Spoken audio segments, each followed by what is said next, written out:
Chegou o outono e mudan as cores, non só da paisaxe, tamén dos alimentos. Un exemplo é o das froitas. Despedímonos das de oso para dar pasos cítricos ás mazás, en definitiva, as de tempada. Pero as froiterías levan tempo introducindo froitas exóticas, todo un mundo de texturas e sabores. Que maracuyá, papaya, que outra, guayaba. Son innumerables e moitas auténticas descoñecidas a este outro lado do mundo. Y vamos a empezar por esta maravilla que nos traen desde Indonesia, que se llama piel de serpiente. Y lo vais a descubrir rápido el nombre. Una fruta dulce, que a mí me recuerda a una golosina.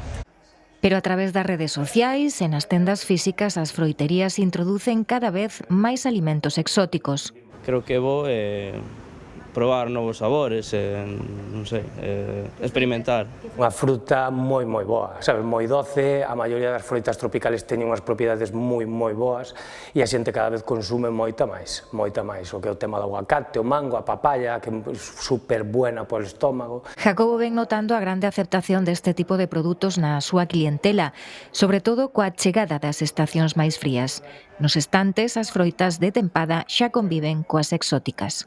Hai que mirar a temporada e o precio. Sabes, son frutas transportadas por avión, teñen que vir maduras, entonces normalmente as frutas do trópico veñen en barcos. Un barco ven tardando un mes e pico en chegar a Europa. Entonces estas frutas de calidad teñen que vir por avión. Entonces o precio incrementase por 3, por 4, por 5. Mangas, por exemplo, a 6 euros o kilo ou as yautías por riba dos 8. O que parece claro é que chegan para quedaren sendo a mellor carta de presentación polo sabor e a textura da cultura alimentaria de moitos países. Querría hacerla.